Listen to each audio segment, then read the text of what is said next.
Behold now Behemoth, which I have made with thee. He eateth grass as an ox. Lo now, his strength is in his loins, and his force is in the navel of his belly. He moveth his tail like a cedar. The sinews of his stones are wrapped together. His bones are as strong as pieces of brass. His bones are like bars of iron. He is the chief of the ways of God. He that made him can make his sword to approach unto him. Surely the mountains bring him forth food, where all the beasts of the field play. He lieth under the shady trees, in the covert of the reeds and fens. The shady trees cover him with their shadows. The willows of the brook compass him about. Behold, he drinketh up a river, and hasteth not. He trusteth that he can draw up Jordan into his mouth. He taketh it with his eyes. His nose pierceth through snares. Canst thou draw out Leviathan with an hook? Or his tongue with a cord which thou lettest down? Canst thou put a hook into his nose, or bore his jaw through with a thorn? Will he make many supplications unto thee? Will he speak soft words unto thee? Will he make a covenant with thee? Wilt thou take him for a servant forever? Wilt thou play with him as with a bird, or wilt thou bind him for thy maidens? Shall the companions make a banquet of him? Shall they part him among the merchants? Canst thou fill his skin with barbed irons, or his head with fish spears? Lay thine hand upon him, remember the battle, do no more. Behold, the hope of him is in vain.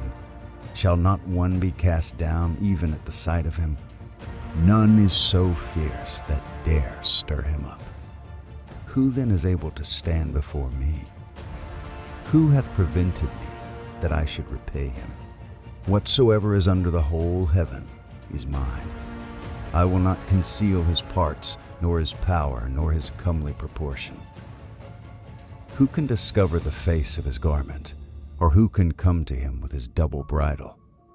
Who can open the doors of his face? His teeth are terrible round about.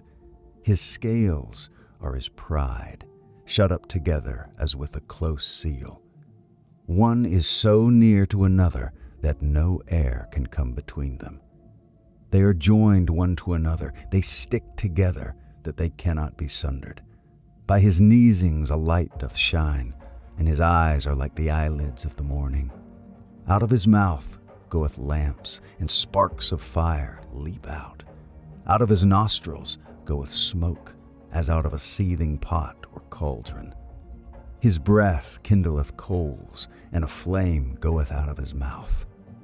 In his neck remaineth strength, and sorrow is turned into joy before him. The flakes of his flesh are joined together. They are firm in themselves. They cannot be moved. His heart is as firm as a stone, yea, as hard as a piece of the nether millstone. When he raiseth up himself, the mighty are afraid. By reason of breakings they purify themselves. The sword of him that layeth at him cannot hold, the spear, the dart, nor the habergeon.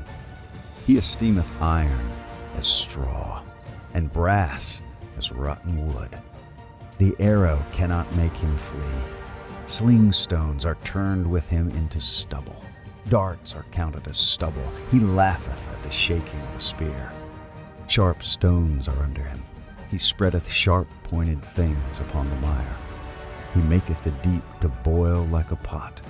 He maketh the sea like a pot of ointment. He maketh a path to shine after him. One would think the deep to be hoary. Upon earth there is not his like, who is made without fear. He beholdeth all high things. He is a king over all the children of pride.